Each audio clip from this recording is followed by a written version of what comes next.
चलिए अब खबरों में आगे बढ़ लेते हैं, बात कर लेते हैं हाथरस हादसे की, जिसको लेकर एक के बाद एक तमाम सनसनीखेज खुलासे हो रहे हैं।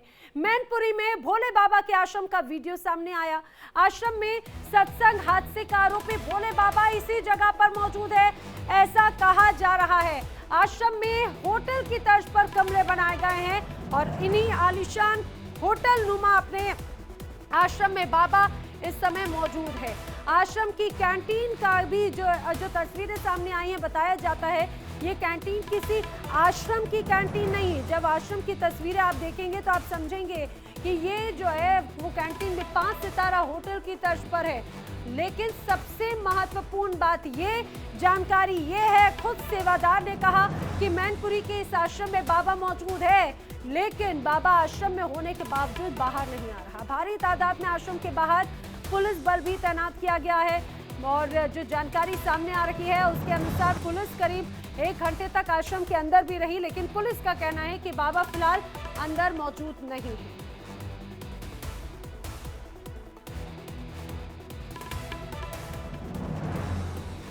हाथरस में जिस तरह से पूरी घटना सामने आई उसके बाद से लोगों के मन में गुस्सा है, रोष है और मैनपुरी के आश्रम में होने की बात बाबा की कही जा रही है। लेकिन इसी बीच उत्तर प्रदेश की मैनपुरी में अब जिला प्रशासन सतर्क मोड पर है, अलर्ट मोड पर है। माना जा रहा है कि बाबा के आश्रम पर पैनी नजर अब पुलिस प्रशासन की भी है। सूत्रों के हवाले से बड़ी खबर, सिर्फ पुलिस ही नहीं बल्कि राजस्व टीम भी अब आश्रम से जुड़े हुए जो तमाम दस्तावेज है वो खंगाले में चुकी है। आश्रम के अंदर गोपनीय दस्तावेजों की तलाश भी इस समय जारी है। राजस्व टीम के साथ में आश्रम के बाहर भारी पुलिस बल की तैनाती नजर आती है। कई थानों की फोर्सेस के साथ में कई बड़े अधिकारियों की भी मौजूदगी इस आश्रम में नजर आती है।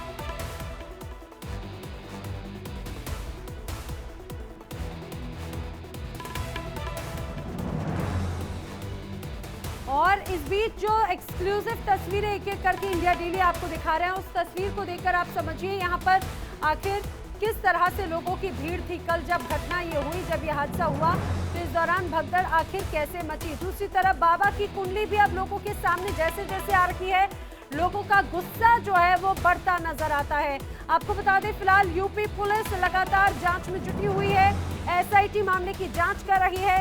बाबा का असली नाम सूरजपाल सिंह है और जानकारी ऐसी भी सामने आई है कि पहले पुलिस में कांस्टेबल के रूप में अपनी जिम्मेदारी निभा चुके हैं ये बाबा सूरजपाल सिंह, और उसके बाद जब उनके ऊपर कई आरोप लगे उन्होंने वीआरएस लिया और फिर एक अलग ग्रुप में लोगों के सामने हुए। उनका कहना था कि भाई उनका ईश्वर से कनेक्शन हुआ और लोगों को वो समस्याएं समाधान करने का दावा करने लगे। हाथरस हादसे के बाद में सीएम योगी हाथरस घटना स्थल पर पहुंचे, साथ ही भगदड़ में जो लोग घायल हुए हैं उनसे मिलने के लिए सरकारी अस्पताल भी पहुंचे और तस्वीर हम आपको दिखाते हैं। इस दौरान घायलों से उन्होंने मुलाकात की, उनके स्वास्थ्य के बारे में जानकारी ली। सीएम योगी ने हाथरस पुलिस लाइन में अधिकारियों के साथ में बाकायदा एक बैठक भी की, हालात का जायजा भी लिया है। इस दौरान यूपी के नए मुख्य सचिव मनोज कुमार सिंह और अन्य आला अधिकारी भी मौजूद रहे। साथ ही सीएम योगी ने अधिकारियों को घायलों के इलाज में किसी भी तरह की लापरवाही ना बरते जाने के स्पष्ट निर्देश भी दिए हैं। वहीं हाथरस हादसे को लेकर सीएम योगी का एक बड़ा बयान इसी बीच आया है। उन्होंने बड़ी बात कही है। सीएम योगी ने कहा है कि सेवादारों की वजह से ये घटना घटित हुई है, आयोजकों ने मामले को दबाने का प्रयास किया, ये सीएम योगी ने कहा है। और साथ ही उन्होंने ये भी कहा है कि ये हादसा है या फिर कोई साजिश, इसकी जांच की जाएगी और जिम्मेदारों की जवाबदेही भी तय होगी। बाकायदा एक एसआईटी का गठन किया गया, स्पेशल इन्वेस्टिगेशन टीम मामले की जांच कर रही है। ये तस्वीर हम आपको दिखा रहे हैं जब योगी आदित्यनाथ उस घटना स्थल पर भी पहुंचे थे। उनके साथ में जो जिले के अधिकारी थे वो भी मौके पर मौजूद थे, चाहे एसडीएम हो, कलेक्टर हो, वहां के जो पुलिस के सीनियर अथॉरिटीज हैं वो भी मौके पर मौजूद थे। और देखिए ये सूबे के एडीजी भी वहां पर पहुंचे थे। सिर्फ हाथरस नहीं बल्कि आसपास के कई ऐसे इलाके हैं जहां पर घायलों का उपचार चल रहा है। आगरा की जानकारी है, एटा और कुछ का इलाज अब लखनऊ में भी चले जाने की भी ऐसी खबर सामने आ रही है, क्योंकि सभी को उचित और बेस्ट से बेस्ट उपचार देने की बात जो है वो प्रदेश प्रमुख की तरफ से भी कही गई है। और ये तस्वीर उस समय की जब आज योगी आदित्यनाथ पहुंचे थे पहले अस्पताल, और उसके बाद में वो पहुंचे उस घटना स्थल पर भी जहां पर ये पूरी घटना हुई थी। उस घटना स्थल का भी उन्होंने दौरा किया।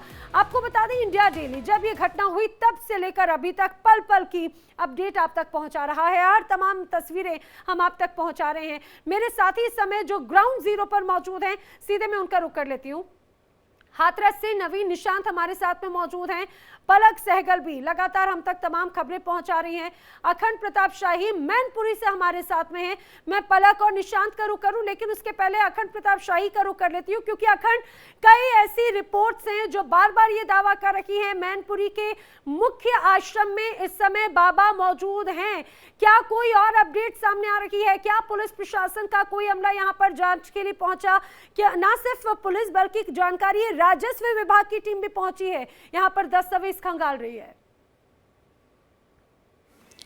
देखिए, राजस्व विभाग की टीम अपने स्तर पे अपने कार्यालय में इस पूरे मामले की तहकीकात करती हुई दिख रही है। उसको जो भी यहाँ खरीद फरोख्त हुई है, जमीन कैसे ली गई, इतनी बड़ी जो प्रॉपर्टी यहाँ पे देखने को मिल रही है आश्रम के नाम पे, वो कैसे आई, किन किन लोगों ने दान दिया, कैसे ये पूरा कैसे उसकी खरीद हुई, कैसे उसको एक रकबे में जोड़ा गया, इन सारी चीजों की तहकीकात राजस्व टीम कर रही है। लेकिन उससे ज्यादा महत्वपूर्ण इस समय जो समझ में आ रहा है वो लखनऊ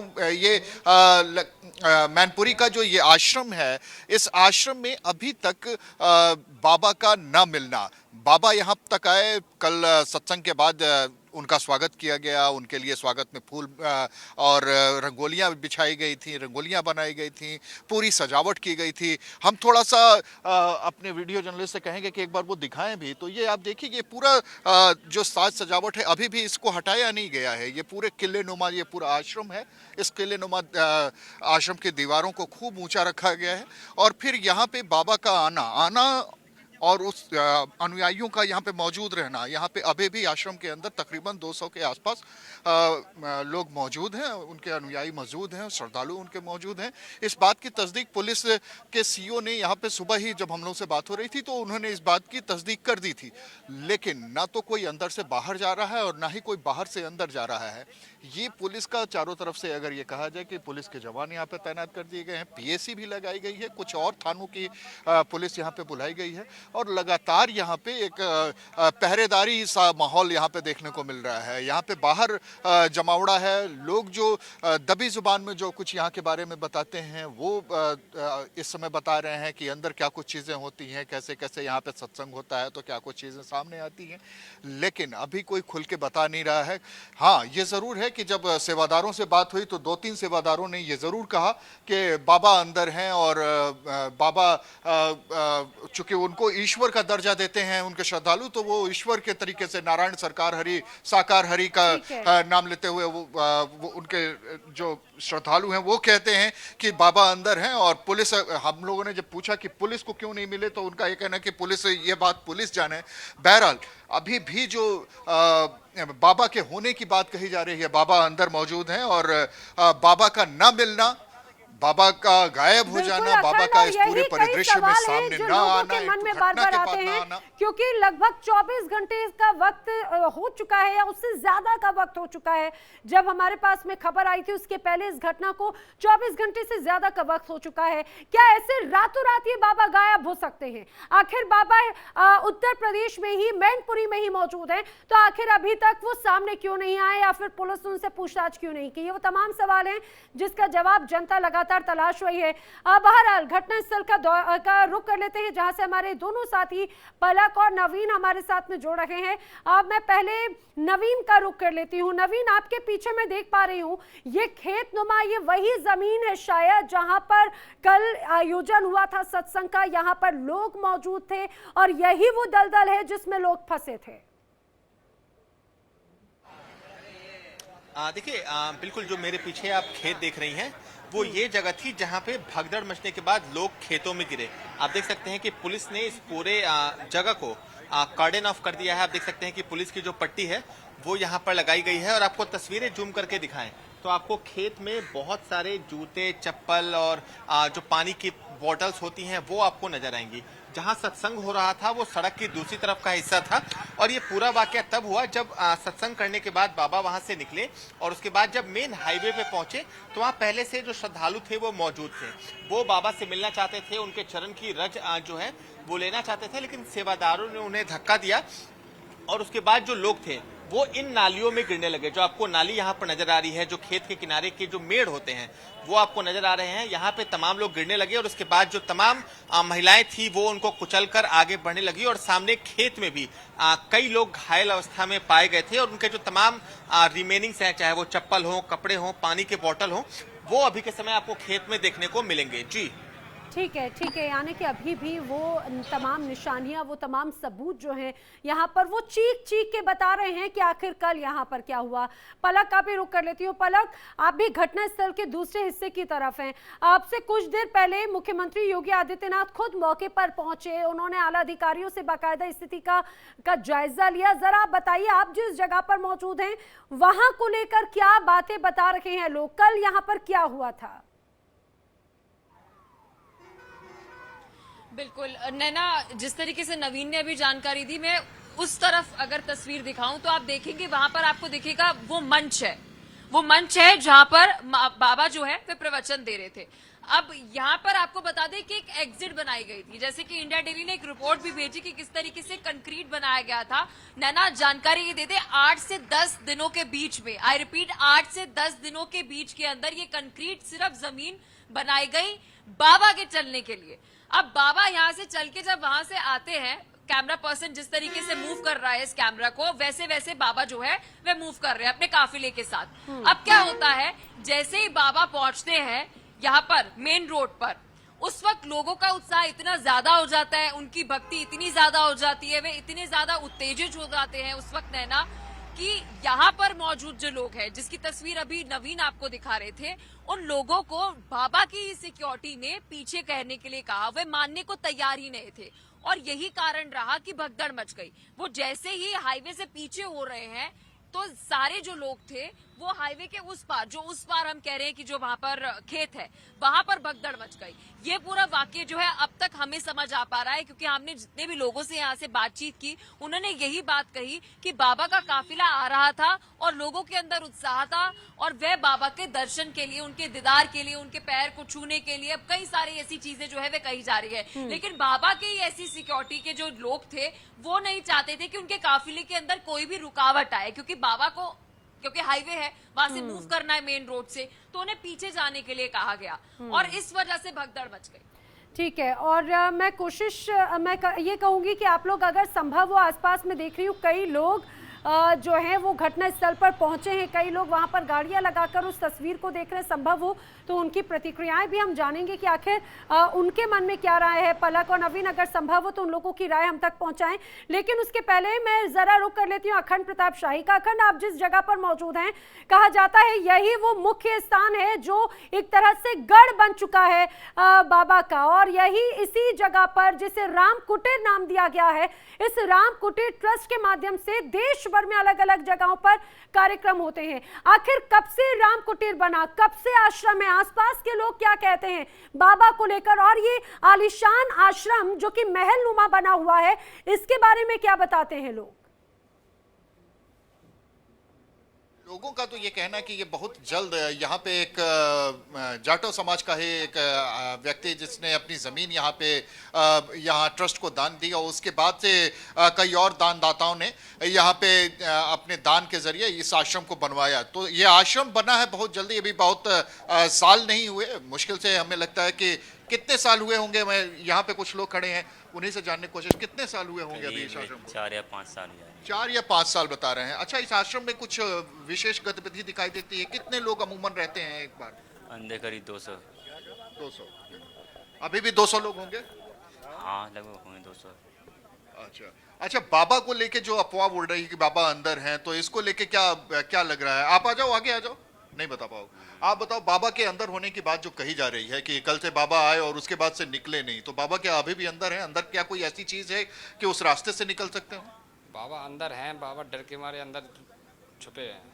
अच्छा, हाँ, डर का बात हुआ है और क्या डर किसी बात नहीं, उनसे उनने गुनाह किया नहीं, उनने कुछ भी नहीं किया, तो डर किसी बात का। आ क्यों नहीं रहे, आखिर मीडिया के सामने आ क्यों नहीं रहे, ये बात नहीं समझ में आ रही है लोगों को, पूछ नहीं रहे हैं लोग। ये तो आनी चाहिए ना उनको। ये तो पुलिस प्रशासन का काम है ये पूछना, तो हम लोगों का। तो आप समझ सकते हैं दो तरीके के राय है, जो लोग बाबा को अखंड। पसंद करते हैं या बाबा के अनुयायी हैं या बाबा को चाहने वाले मानने वाले हैं, वो ये कहते हैं कि बाबा अंदर हो सकते हैं, बाबा को लेके वो कह नहीं सकते कुछ। हालांकि बाबा के अखंड। बाबा हैं इस बात पे वो उनका ऐतराज जरूर है, लेकिन एक वर्ग ऐसा भी है जो बाबा को नापसंद करता है या वो खुल के बोलने के लिए भी तैयार है। तो ठीक ये है। दो चीजें यहाँ पे दिखाई दे रही हैं। लेकिन देखिए जो देखिए यहाँ के आश्रम जो बनने की लोग बात है, ये 4 साल पहले एक तबका लगभग ये बना कह है। रहा है कि बाबा अंदर मौजूद हैं, बाबा को बाहर आना चाहिए। दूसरा तबका कह रहा है कि भाई उन्होंने ऐसा क्या किया है, कुछ गलत किया हो तो वो लोगों से छुपे। अगर गलत नहीं किया है तो आखिर क्यों छुपे फिर रहे हैं? ये खुद को भोले बाबा कहने वाले बाबा आखिर वो कहां पर हैं? ये बड़ा सवाल है। आप तीनों बने रहिए हमारे साथ में, लेकिन अपने दर्शकों को बताते चले, हाथरस में जो कल हादसा हुआ उसमें अभी तक मृतकों की जो संख्या है 121 हो चुकी है, ये आधिकारिक घोषणा की गई है।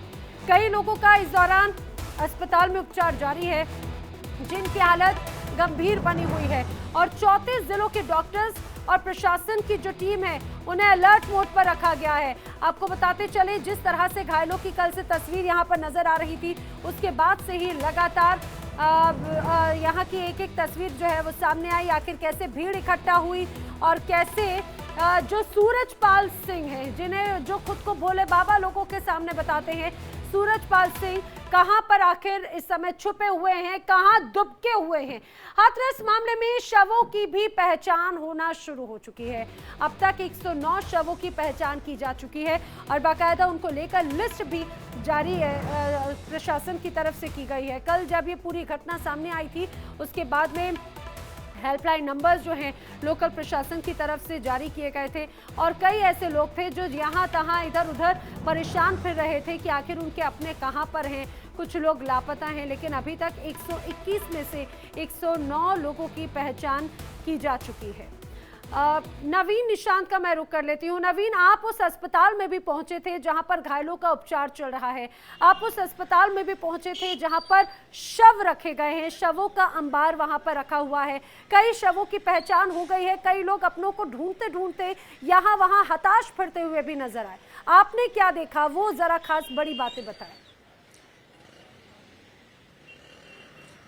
बिल्कुल, देखिए बता दें कि दो समस्याएं लोगों के सामने आ रही थी।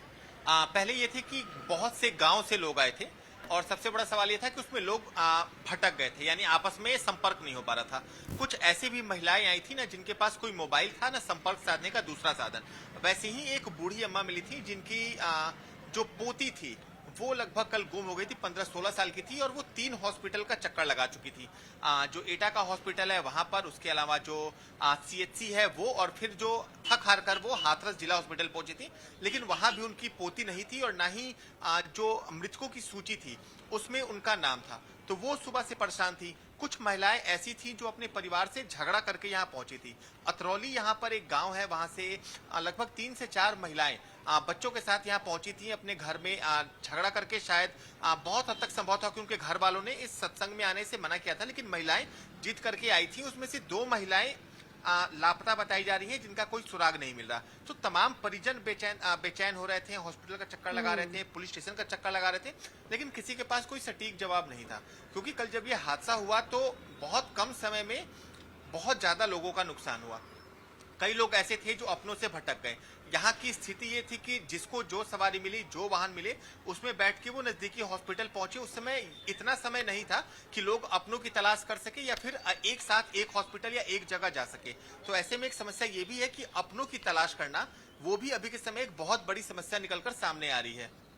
ठीक है, आप नवीन बने रहिए हमारे साथ में। इस बीच अपने दर्शकों को एक और बड़ी खबर हम बताते चले, हाथरस मामले से जुड़ी हुई। हाथरस हादसे पर बड़ा खुलासा भी इस दौरान हुआ है। बड़ा खुलासा क्या है? बड़ा खुलासा ये है कि सत्संग में 2.5 लाख से ज्यादा लोग जुटे थे। 2.5 लाख से ज्यादा लोगों की मौजूदगी थी। समझिए, ये जिस जगह पर 2.5 लाख से ज्यादा लोगों की मौजूदगी थी, आयोजनकर्ताओं ने मात्र 80,000 लोगों की परमिशन मांगी थी। जब ये प्रशासन के पास गए थे परमिशन लेने के लिए तो कहा था कि 80,000 जो श्रद्धालु हैं वो यहाँ पर पहुंचेंगे, उनकी परमिशन ली, लेकिन 80,000 की परमिशन और पहुंचे 2.5 लाख। सत्संग में 3 गुना से ज्यादा लोग यहाँ पर पहुंचे। पलक भी हमारे साथ मौके पर मौजूद है। पलक, हमने देखा कि पूरा खुला आसमान था, खुला मैदान था जहां पर ये पूरा आयोजन किया गया था, लेकिन मात्र 80,000 लोगों की परमिशन, और मान लीजिए 80,000 की परमिशन की अगर बात की तो इन्होंने व्यवस्था की होगी शायद 1 लाख या 1.25 लाख लोगों की। 2.5 लाख लोग यहां पर पहुंचे, ऐसे में व्यवस्थाएं चरमराना लाजमी थी और कहा जाता है कि पुलिस प्रशासन को वहां पे कोई रोल अदा नहीं करने दिया जाता है। ये बाबा की जो टीम है वही पूरी तरह से एक्टिव मोड में नजर आती है और यही वजह है कि इस तरह से हादसा हुआ। 3 गुना ज्यादा लोग यहां पहुंचे थे। नैना, आप 80,000 लोगों की बात कर रही हैं। मैं मानती हूं कि शायद इस जगह पर 1,000 लोगों की भी अनुमति जो है वो नहीं मिलनी चाहिए थी, क्योंकि ये वैसा क्षेत्र है ही नहीं जहां पर आप कोई पंडाल लगा सके, जहां पर आप कोई बड़ा आयोजन कर सके। कोई शादी समारोह थोड़ा है। सत्संग के अंदर लाजमी सी बात है कि कोई एक बाबा है तो उसकी फैन फॉलोइंग होगी, उसके श्रद्धालु होंगे, उसके भक्त होंगे, और आप इस तरीके से हाईवे के ऊपर कैसे परमिशन अलॉट कर देते हैं। हम आसपास देखते हैं, जब भी दिल्ली के अंदर या किसी भी एक राज्य के अंदर कोई आयोजन किया जाता है तो वो आयोजन ऐसी जगह पर किया जाता है जहां पर बकायदा एक सेफ्टी ऑडिट होता है, नैना, बकायदा। लेकिन यहाँ पर कोई सेफ्टी ऑडिट नहीं है। अगर मैं इस पंडाल की बात करूं तो वहां पर आपको अभी तस्वीरें हमने लगातार सुबह से दिखाई इंडिया डेली ने कि वहां पर नाला है। अभी तो वहां पर भी हादसा हो सकता था। हम ये कह रहे हैं कि यहाँ पर ये पूरा जो आयोजन किया गया है ना, ये आयोजन होने लायक जगह ही नहीं थी। किस वजह से प्रशासन ने यहाँ पे अनुमति दी 80,000 लोगों के लिए भी, ये भी एक बड़ा सवाल है, क्योंकि आप एक दलदली जगह के अंदर कैसे परमिशन दे रहे हैं कि आप इस तरह से कोई आयोजन जो है कर सकते हैं। फुटफॉल में कहती हूँ यहाँ पर जो है कम से कम 2.5 लाख लोग पहुंच गए, वो अलग बात है, लेकिन 80,000 लोगों तक के लिए भी यहाँ पर आप कह सकते कोई यहाँ पर व्यवस्था नहीं है, कोई कॉन्क्रीट जमीन नहीं है। बाबा 10 दिन पहले यहाँ पर कॉन्क्रीट जमीन अपने लिए बना रहे हैं, तो ये बहुत सारे सवाल जो है प्रशासन पे खड़े करती है। बिल्कुल, और देखिए यही कहा जाता है कि ये बाबा जो पहले सरकारी नौकरी में थे उसके बाद में दिव्य शक्ति होने का दावा करते हैं और फिर लोगों को प्रवचन और सत्संग देना शुरू कर देते हैं। इस बीच बड़ी खबर हम आपको बताएं, हाथरस मामले में मुख्य सेवादार देव प्रकाश के खिलाफ FIR दर्ज की जा चुकी है। इस दौरान बताया जा रहा है कई आयोजकों के खिलाफ भी FIR दर्ज की गई है। 105, 110, 126 समेत कई धाराओं में मामला दर्ज किया गया है। लेकिन सबसे महत्वपूर्ण बात ये, इस FIR में बाबा का नाम तक नहीं है। मेरे साथी अखंड प्रताप शाही लगातार मौजूद हैं। अखंड, इस पूरे हादसे को लेकर दिल्ली से लेकर लखनऊ, लखनऊ से लेकर हाथरस तक हलचल मची हुई है और लोगों के मन में सवाल है कि आखिर जो आयोजक करता है क्या सिर्फ वही दोषी है? क्या बाबा की जिम्मेदारी नहीं बनती? FIR में बाबा का नाम नहीं है, जो लोगों के मन में कई सवाल खड़े करता है।